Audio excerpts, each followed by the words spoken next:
Congresswoman and squad member Rashida Tlaib coming under fire for her proposal to close all federal prisons within the next 10 years. The White House, however, is fortunately pushing back against that proposal. Here's Press Secretary Jen Psaki. Let me be absolutely clear. The president does not support abolishing prisons. He does not support defunding the police. He thinks measures like that will make us less safe, and he would not support legislation that includes it. And let's bring in our panelists for reaction. Former New York Congressman Peter King, Maryland Republican congressional candidate Mariella Roca, and Democratic strategist Crystal Knight. Good to see all of you here. Last year, many in the Democratic Party, though the president says he did not support it, many in the Democratic Party did support a defund to the police movement. And on top of that, openly vilified cops across the country. Now they're talking about this. And again, I'm not saying that this is the president's position, all right? But you do have prominent members of the Democratic Party, congressmen, who now are saying they want to close federal prisons. What would be the result of a policy like that? This would be absolute chaos, and this is typical of Rashida Tlaib. She's anti-Israel, in many ways anti-American, on the radical left of the party. And unfortunately, too many Democrats have enabled her, including President Biden, who went out of his way to praise her during the campaign and after the campaign. No, this would be absolute disaster, putting criminals back on the street. Some of these, many of these criminals in federal jails are incredibly vicious, convicted of the most violent crimes. And to just have any kind of a wholesale policy of putting criminals back on the street is absolute insanity. So I'm glad the president's rejected it. I hope he will reject members of Congress like Rashida Tlaib altogether.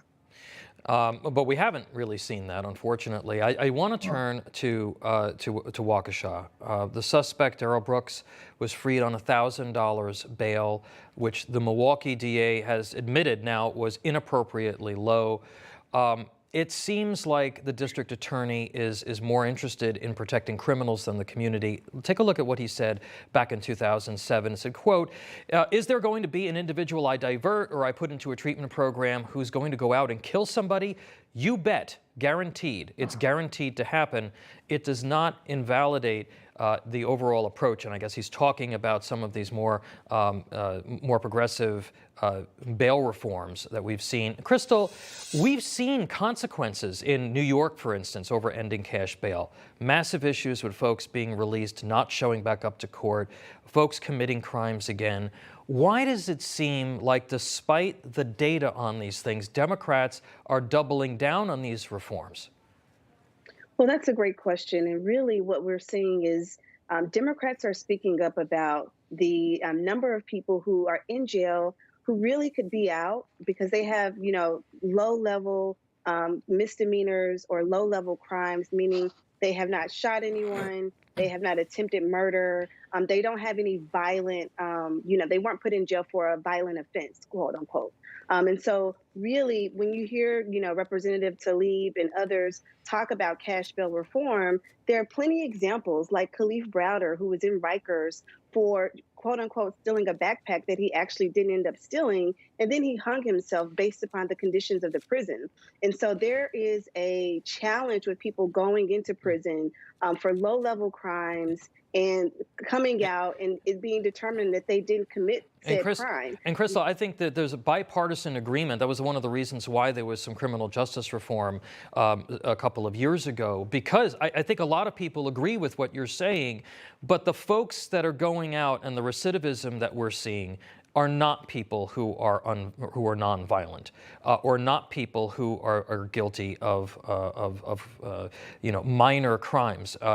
Darrell Brooks is a perfect example of that, and I think that that's where the disconnect is. You're making a reasonable point, but a lot of these Soros district attorneys are not, and there is now data to show that this doesn't work, and yet you've got prominent Democrats who are saying that we need to actually continue to do this.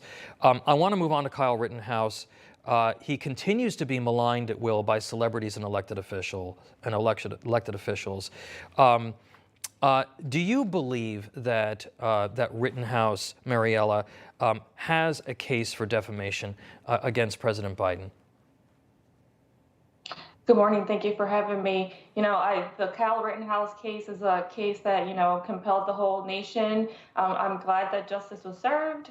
The Second Amendment right to, bear arms and defense, came to light. And, I do agree that a lot of these these cases are extremely politicized. I think it was wrong for President Biden to even mention a case when he knows that charges haven't been filed and he's still innocent until proven guilty. So I do think he does have a case to, say that he was wrongly accused, because he obviously was.